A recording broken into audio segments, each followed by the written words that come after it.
Hello and welcome to Transparent ULIPs, a customer education initiative by Bajaj Allianz Life Insurance. Joining me today is well-known certified financial planner and founder of Investography, Shweta Jain. Shweta, when it comes to investing, one thing which is very critical is asset allocation, isn't it? And we don't talk much about it. We think that investing is let me go buy equity or let me go buy debt or some other financial product. But I guess it's got to be a mix of everything. You're right, Vivek. It has to be a mix of both equity and debt. In fact, it has to be a mix of physical assets, equity and debt. So asset allocation plays a vital role in how your portfolio will perform, not just returns wise, but even risk wise. Not to put all our eggs in one basket is something that our ancestors have told us.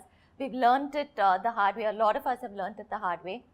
So when we do asset allocation, we cut down our risk, we diversify our products, our investments into multiple asset classes. So equity and debt is absolutely something that we should look at.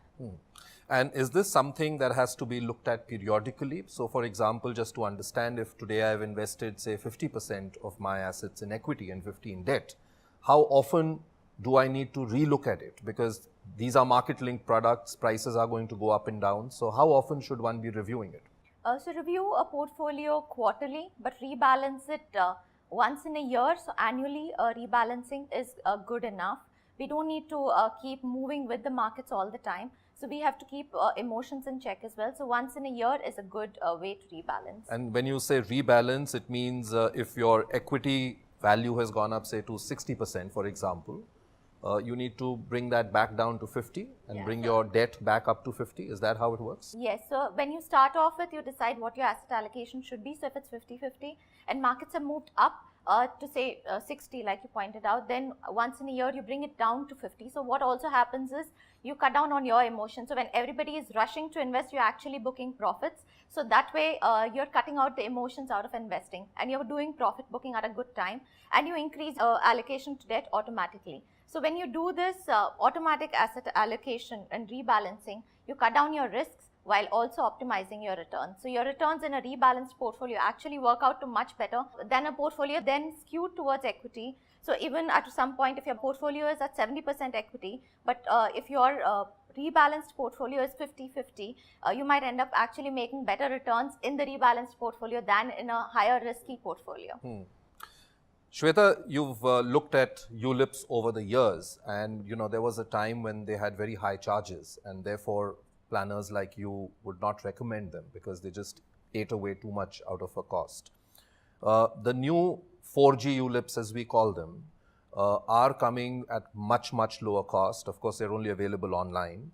But most of them are now offering, the ones who are offering 4G, completely free switches, unlimited switches, which means you can move from debt to equity or within an equity from a mid cap to a large cap any number of times at no charge at all. And also, unlike in a mutual fund where you need to exit a scheme and enter another scheme, here it's part of the same universe and it's therefore completely tax-free. Is that something which gives a very good benefit when it comes to looking at asset allocation? It does. In fact, costs is something that we don't really look at while investing, which we should. I think it's underrated how much costs actually play a role.